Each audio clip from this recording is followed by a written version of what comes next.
guys, what is up? This is TheaBeasty and I'm here with my favorite deck of all time. It's called I Will Inspire Your Children. Now it took quite a while for my Twitch chat to convince me to post this one on YouTube, but they finally won me over. I am going to show you how my Corvo deck works. So, you want to win round 1 with this deck, always. You need round control. Anybody who knows what they're doing knows that Northern Realms cannot have a long round 3 because we tend to win. So that means you need to win round 1 so you can control when you want to play your cards. Alright, so you want to start round 1 by getting rid of all of your bronze engines. Normally I'd start with something like Radovit's Royal Guards or Karak Marine. I do this because if my opponent has control cards that do 4-point damage, they'll play those first and get rid of something that's not that important. If these survive, that's even better. We then go for Temerian Drummer. Temerian Drummer gets boosted to at least 6 points. This means that something like Parasite or Assassinate can't get rid of the Drummer anymore. Now, for one of my most important engines, I normally get her out in round 1 and your opponents normally would do the same. She is one of our lowest engines that is gold, but she does a lot of boosts. It's Anna. If Anna is boosted even by 1, she gives a boost to the right and left card every single round. Now this card is quite imperative for our engines to work. If we play her right next to the Temerian Drummer, that means the Temerian Drummer will give her 1 boost first and then she'll give him a boost back. Because in Gwent, we play from left to right. Every time a turn ends, the cards go off from the top to the bottom row, left to right. So you don't have to give her a boost with your leader ability just yet. If you don't have her, you can always draw her with Amphibious Assault. This is a great echo card. The only con is you can't draw a card that has more than 9 provisions. But a massive pro is that for every provision it's under 9 points, that card will be boosted by that amount. So if you draw Anna, for example, she already gets boosted by 2, which is just awesome. And with our stratagem engineering solution, we boost her anyway and she has a shield, so people can't just get rid of her. At least not normally. Alright, then for our final bronze card, we go with Trident Infantry. Now if you've drawn both of these, great. You play both. You play one each side of Anna. They get a boost each round and they damage an enemy each round. If you didn't draw them, you're more than welcome to go with Nathaniel. Nathaniel is a great card. He does twice the amount of damage of Trident Infantry. Every turn he gives 2 bleeding to a random enemy unit. Now with Veil in the mix, he doesn't always hit cards that can get bleeding. I still think he's worth it though. He's only 7 provision points and not all cards have Veil, so it's not the end of the world. Alright, so with this you should win round 1. If necessary, you're allowed to push, and you'll find your opponents pushing you more than you've ever been pushed before. They know you want a long round 3, they know exactly what your plan is, and they know they lose if you've got last say. Now, why do they lose? This is one of the most satisfying long round 3s you can get in Gwent. What you start with is your defender. You play your defender in the range row. Luckily he's 9 provision points, so if you haven't drawn him, you can use your Amphibious Assault. Then you test your opponent. If he hasn't used his control cards yet, he'll go for the defender with one of them. If he has Purify, well, that's not ideal, but we can work around it. Then we go with Corvo. Corvo is our prize winning card. Every time an opponent plays a card or you play a card, he gets 1 charge in which he can boost another unit. To make this combo even better, we're going to be playing Dandelion right after him. Every time Corvo gains a charge, Corvo gets boosted too. This is an insane combo, and if they can't counter it, they simply lose. Dandelion not only gives Corvo boosts, but he'll also give Visigoth boosts. The more charges Visigoth gets at the end of the round, the more he's boosted. If you get 8 charges, you get 8 boosts. It's as simple as that. So that's pretty much how you win with this deck. We do have new cards though.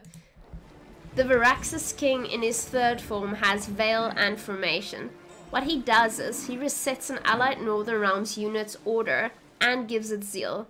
So what cards do we normally use this on? Well, it depends what your enemy is playing. if he's playing with a deck like Monsters, where cards get boosted substantially, you're going to keep a Bloody Baron for last. You're going to reset the tallest unit with Bloody Baron, and then you're going to use your Varaxis Prince to do it again on the second tallest unit. What's nice about Varaxis Prince in his third form is that every soldier that's played afterwards get boosted by 1. So that's not too bad, and it's a little extra. If you do have your defender still on board, there's no reason not to play Varaxis Prince in the range row. Also, if you have a short round 3, Prince Anzi's might just do the job. Now, what's fun about Prince Anzi's is he can get rid of some pretty tall units himself if you give him boosts. Now, if you haven't yet used your Centurion Artificer, you can now. You can give Prince Anzi's a shield, which makes him just so much stronger. And then, of course, you use Varaxis Prince and use Prince Anzi's a second time. That should do it, guys. Now, I'm going to show you 2 games. Unfortunately, none of them actually ended with me playing my last card because our opponents both forfeited at some point.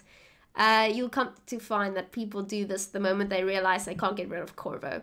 But anyway, good luck with this deck. I hope it assists you in Gaunter's challenge. And I'll see you on the other side. Northern Realms. Yes, Northern Realms makes us happy, especially if it works.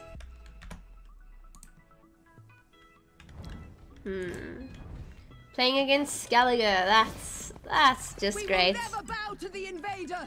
I think we just need to start playing Skellige again if that's what's needed to climb these days. I wonder how they can possibly nerf Skellige even more. So we've got bronze, bronze, bronze, bronze, bronze, and Anna. Blue coin, that's ideal. I say we say yes to this hand. We shall start off with Royal Guards as bait. See if he has removal.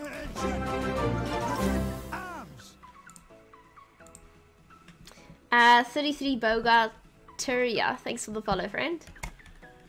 Oh yeah, Corvo's the best. He makes this work. He makes it work.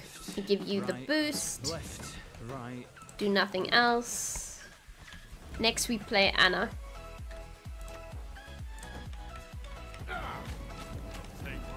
Okay. Anna, here we come. And we give it another boost, I think. Let's see, with 7... Yeah, you know, the problem is even if he does use decoction, this little bugger can still get rid of Anna. And Nathaniel, yeah. Well, Nathaniel is a great card. Not a lot of units have Veil, believe it or not. And he's a 7-point card. You don't get better value for that.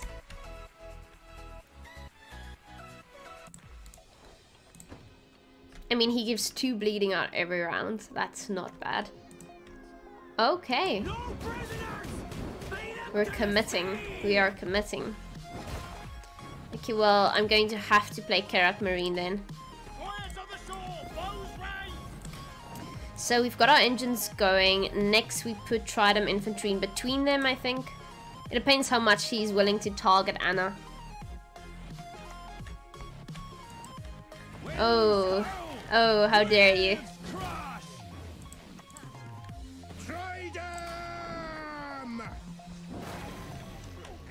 That hurts. I guess we put Tridem Infantry to the left of Anna. Yeah.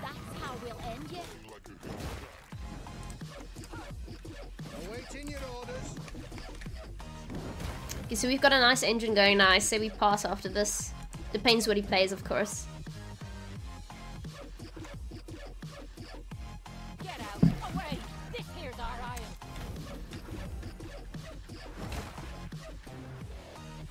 Nope. We continue. I don't like men who turn me down. Now we pass. 100%. Let's hope he continues. It depends how stupid he thinks I... Oh, okay. Okay, well that's a good bleed. I'll give him that. But, is it good enough? You know what? I'm gonna pass. No, should I? I don't know.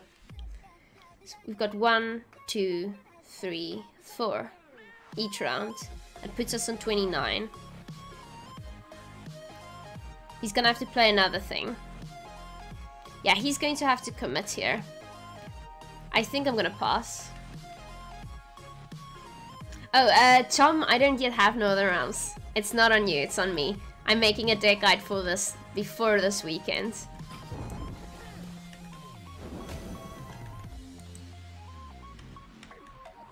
I think this was a good place to pass. Problem is with Skellige, I can win on even. Make sure I have last say, and make sure he has a card less than me, and I can still lose. You love this archetype? Hey, I'm very glad you like it. It's gotten me to rank 30 to pro rank in the first month I got back to Homecoming. I adjusted it over the year. I like this, it's my personal favorite. Yes! Forfeit, forfeit, forfeit. Please, please forfeit. No, why? No. There goes my deck guide video. How to make Skellige forfeit. Clickbait for days. Hey, I mean...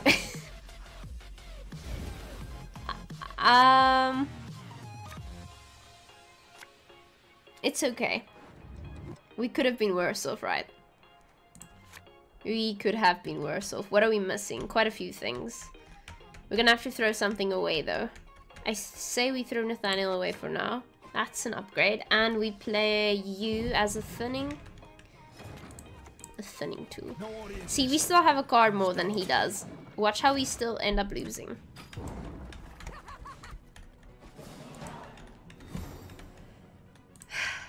Oh, Skellige. How you haunt my dreams. No? Yes. Yes. Get rid of you. That's very good. What do we draw? The problem is we can't draw Veraxis King. I don't think we can draw this either. We can draw Visgard. I'm considering getting rid of Dandy because of Morkvarg. Do we just instead get rid of Nathaniel altogether? We need to get rid of one thing.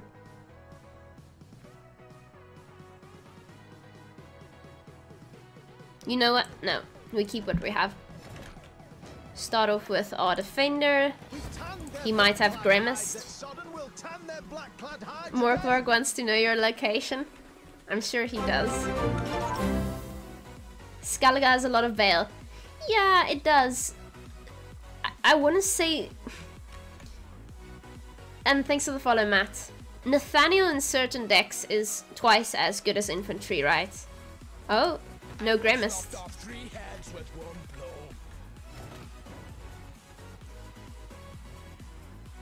Do you have Harold?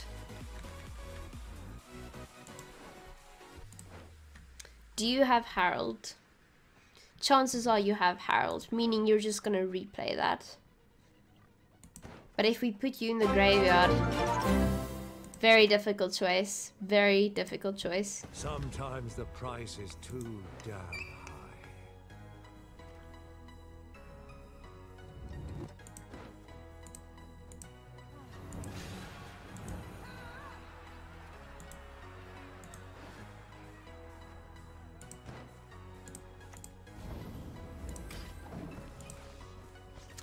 The thing is, Nathaniel just makes up for it. It's 2 points. Even if he misses every now and then, it's still 2 points when he does hit his target.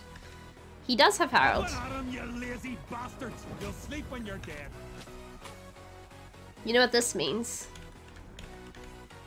You know what this means, guys? This means we play Prince Anzies and get rid of him now. Stand and fight. Now you can't have both. You either have him or you have Morkvarg. Pope of Novigrad and Hell Screams. Thanks for the follows, guys. Appreciate it. We make sure our defender is adequately boosted. Yeah. Hey, Outlaw Man, thank you again for some. I'm so glad. How did it go? My power went off. I spent the whole night reading Jordan Peterson's 12 Rules of Life. Enjoyed it very much. I now know why he refers to us as lobsters, and it's extremely interesting. But did you at least enjoy your stream? That's all that matters. People don't realize how extremely stressful it is, especially your first time. But you looked great, your setup looked awesome, and I think you will go far. And you guys should all check out Outlaw Man's channel. He's been a subscriber for so long in this channel. He just started streaming. Very nice guy. Let's get him to 100 followers, come on.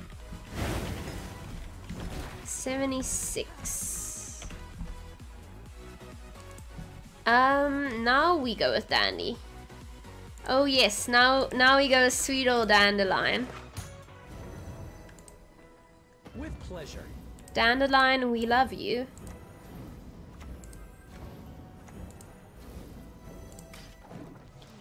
It went great. Yes, I had a wonderful time. Getting everything to work was a stressful time, but I had a blast. Oh, I'm glad to hear that. It gets easier. Just give it a year. It's fine. Over your dead body. Now this is exactly why we have Centurion Artificer, guys. To do that.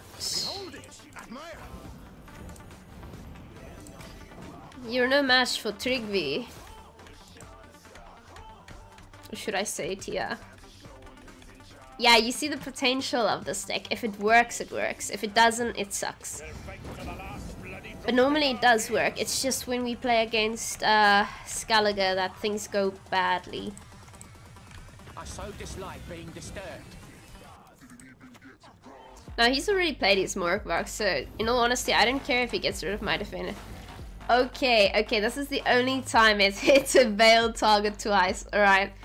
This is not a good example of what Veil should do. Oh gosh. That didn't count, just saying.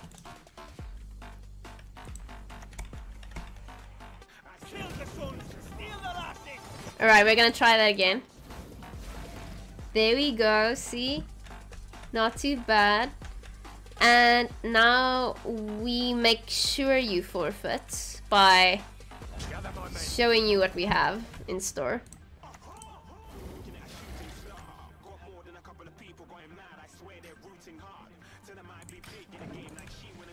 He should forfeit now, but it would be really cool to show you how this looks though. Okay, what do you have in store for us? Alright. Maybe he wants to see the deck as much as you guys do. That is fine. So we're just quickly gonna do this. Play. Okay, yeah, reset you. We make sure everything's boosted. And we get a nice old Scytheman, 2 more points. And that's how we do it. GG. Coaching. Email me. I'm kidding. No, I'm not. Pog. They aren't very man-veiled units. I take it back. Ooh, Mirror Match. That's an excellent example. And we go first. Okay, so the mistake people normally make in a Northern Realms Mirror Match is we both want a long round, yet people still put out their best cards for a long round. I know he wants a long round. If he wins, he's gonna give me a long round. It's about who commits the most in the first round. That's the person who loses. Unless you bleed round 2 and your opponent really doesn't have anything good in their hands. I think this is fine. I think this is alright. So the thing is, they often make this mistake. So we don't want to make it clear that we're not going to try at least. We need to see some good cards.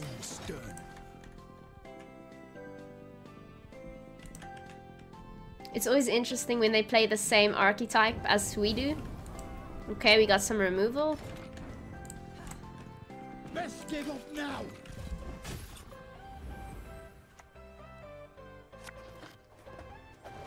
Okay, so he's going for a Sormy deck. We got his Echo card out.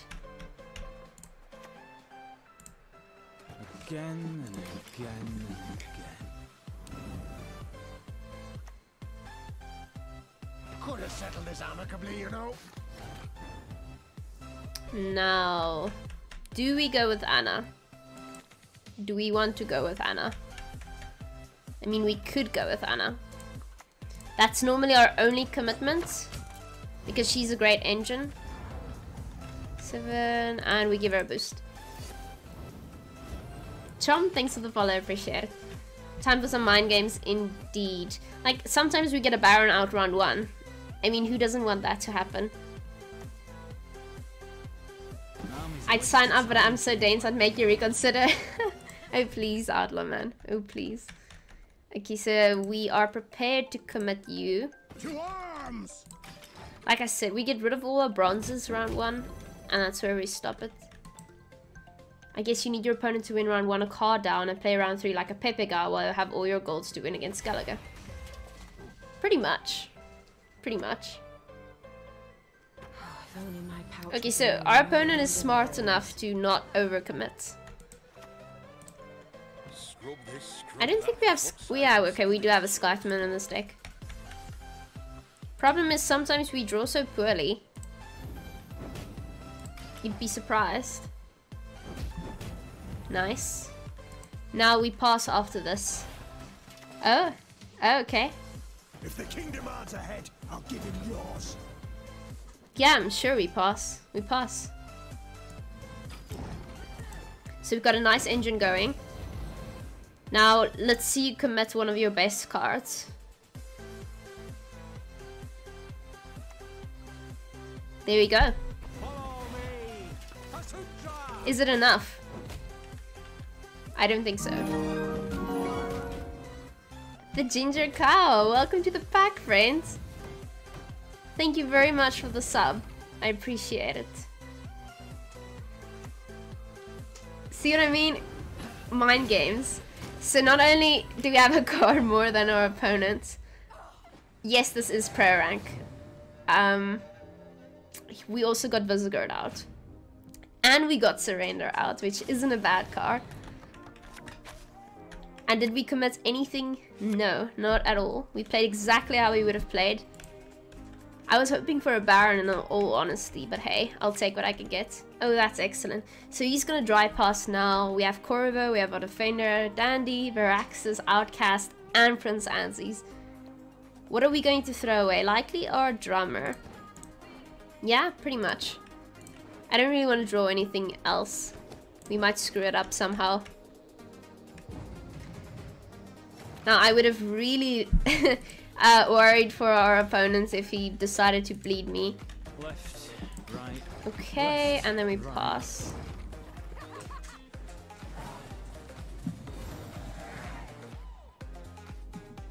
Your Gwen strategy boils down to pretty picture. I mean, if that isn't at least 20% of your strategy, then you're doing it wrong. Let's be honest.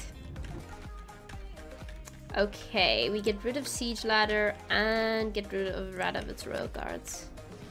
Okay, now we don't need the Centurion Artificer, but if you're playing with Prince Anzies, it really gets the job done. I'm gonna give this one boost just in case he has Vincent. They don't normally run it anymore for some reason. Oh, okay. That is fine. What are we going to end up drawing? Can't draw those. Probably Visigold. Most likely.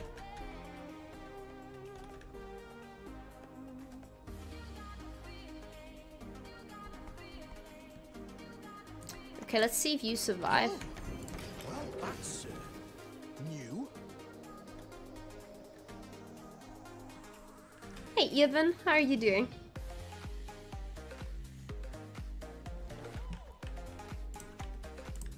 Okay, Come forth, coward, and your own doom confront. that is fine. We got it out of the way. So we got rid of one of his control cards. Problem is he might be able to use it twice. The fact that he played Prince Anzies tells me he doesn't have any other control cards. So I'm immediately going to get rid of his Anzies. So he can't reuse it with Varax's King in one round. Then next we play Dandelion most likely. Yeah, we play Dandy so that when we play Corvo we immediately get points. We give Corvo all the boosts with Uprising. And we get an extra point with Skyfman. So now we play Corvo. We make sure you're boosted. We give you 2 boosts. Play the Scytheman in the melee row. And give Anzies his first boost for the next play. After that we play Nathaniel in the melee row. Kiera in between. Varax's King, and then lastly we play Visigourd. Not that I think he'll last this long, he'll likely forfeit.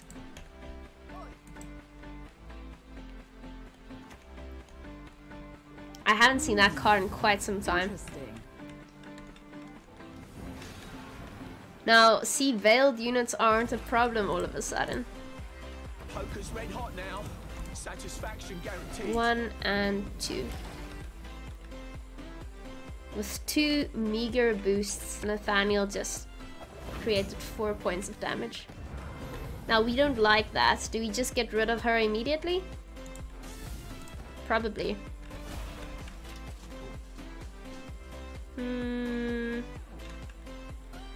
Trying to think. I'd really like to play Kiera now. You know what I'm going to. I feel honored. Truly. And we make sure you're not removed in one swoop. Need at least 6 points for that not to happen. Oh, he passes. I really wanted to show you what I was going to do. I was going to play Varax's King. Oh no, come on. Okay, GG, GG. Okay, well that's it for the deck guide, I guess. Hey, we still got a GG from our opponent. Alright.